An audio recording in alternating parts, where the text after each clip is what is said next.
Hey everyone, welcome back to Inside the Cage, where we bring you the latest and exciting updates of UFC. First, hit that subscribe button if you haven't already. UFC main event canceled in visa chaos. Recently, UFC 294's main card has hit a speed bump. Nassourdine Imavov had to bow out of his October 21st bout with Ikram Aliskerov in Abu Dhabi due to visa issues. This marks the second time visa problems have an end to one of Imavov's fights. Now, the twist is that Aliskerov won't be left hanging. Incredibly, he's set to face the Ultimate Fighter Season 3 winner, Warlley Alves, who's making a comeback to the UFC after almost 3 years. Alves has been around in the UFC since 2015, tallying up an 8-6 record in the promotion, with wins over the likes of Colby Covington and a loss to Kamaru Usman along the way.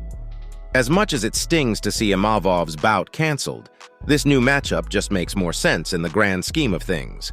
However, Aliskerov had a knockout debut against Phil Hawes and was initially slated to take on the number 4 ranked middleweight, Paulo Costa. But with Costa rescheduled to face Khamzat Chimaev, Aliskerov got the number 11 ranked Imavov. You see, sometimes fast-tracking unranked prospects can backfire if they don't fare too well. So Alves stepping in as a replacement is a much more fitting matchup for Aliskerov's position in the rankings. So it's going to be interesting to see how this one plays out in the octagon. Grant Dawson will be the next UFC champ. Now, let's talk about some high-stakes action in the UFC. Once again, Bobby Green pulled off an absolute shocker in the main event of UFC Vegas 80 this past Saturday. Interestingly, he did something that no one had managed to do for 7 long years. He put an end to Grant Dawson's unbeaten streak. Essentially, the fight didn't even break a sweat before it was over. Green's lightning-fast move came out of nowhere. After cleverly dodging 6 strikes from Dawson, he released a straight left that sent Dawson crashing to the mat. It was like a sudden storm, and before anyone could blink, it was done. Swoosh! And guess what? After the event, Dana White handed Green his second consecutive Performance of the Night bonus. This sport is crazy, man. You never know what's going to happen in this sport. You know, when you look at Dawson, this guy hasn't lost a fight since 16. He's like 20-1, and you know, in the top 15. And boom, one punch, jab. Never know. Crazy. So what's next for Bobby Green after this incredible win? Well, he's got big plans, my friend.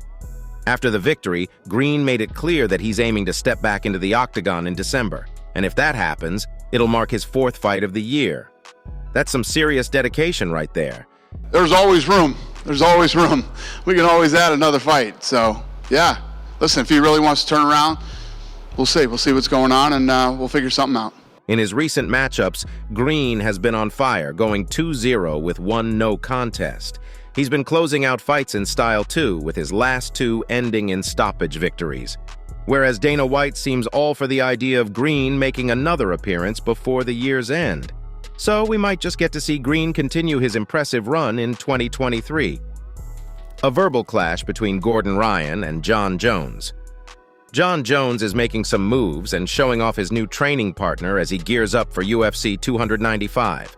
It seems like he's got something up his sleeve, and he's hinting at a potential edge over Stipe Miocic. Surprisingly, Jones is hungry for the win at UFC 295, and he's not holding back. See, he's brought in some serious firepower to his camp in the form of one of the world's top Brazilian jiu-jitsu players, Gordon Ryan.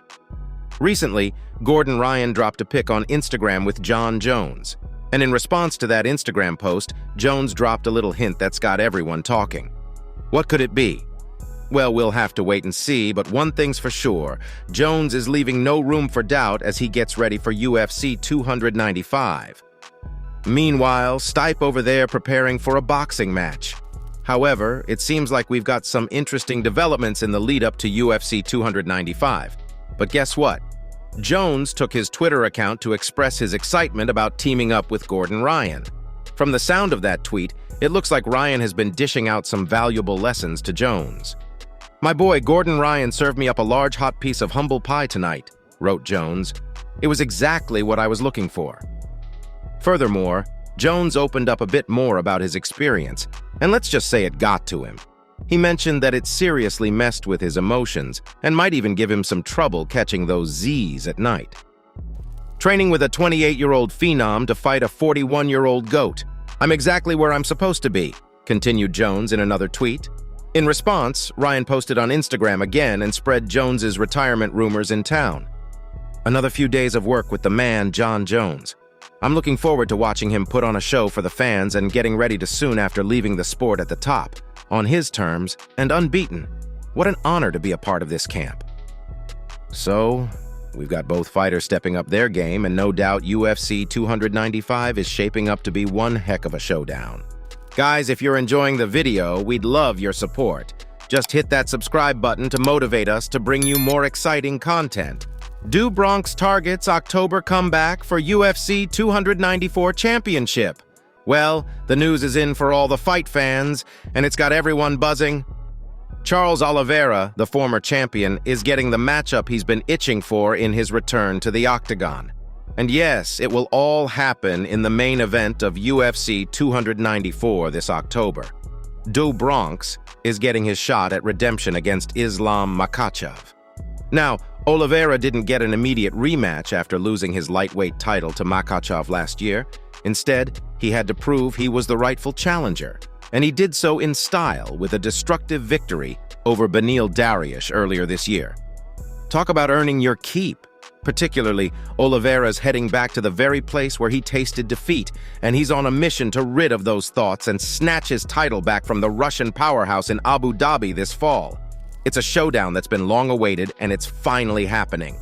And for all my fight enthusiasts, Oliveira versus Makhachev II is going to headline UFC 294 on October 21st, right inside the Etihad Arena in Abu Dhabi, United Arab Emirates. Also, you can catch all the action exclusively on ESPN plus pay-per-view, but be ready to shell out $79.99 for this epic rematch. Shocking revelation about 2F31. In the last, there's some inside scoop on Conor McGregor during 2F31 from none other than Jason Knight. It turns out that McGregor, who is the champion of the MMA community, was a bit of a no-show when it came to practices and filming. First off, he wasn't even there for the weigh-ins, which raised some eyebrows. In this context, Kurt Hollabaugh spilled the beans that McGregor was the reason behind multiple practice sessions getting canceled due to his absence. While on the other side of the coin, Jason Knight had some other concerns. He mentioned that McGregor wasn't around for a full week of training.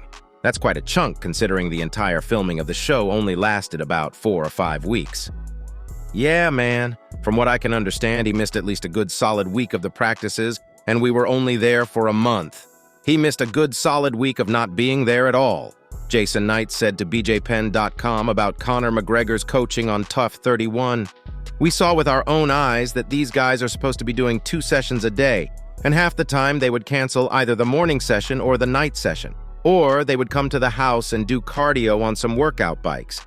We can do them by ourselves. We are all grown men who are professional fighters. If we want to get in some cardio, we can do that right here. He continued, we got a gym of our own with bikes. Why would all of these coaches come over just to jump on some bikes or a row machine? That didn't make any sense to me. A lot of their team, you could tell they got fed up with it, Jason Knight continued about Conor McGregor. Conor was there to do a job. Whenever a camera was there, Conor was turned on. Whenever the camera wasn't there, he was a half-assed decent person. He was pretty cool. When a camera was in front of him, he was this personality.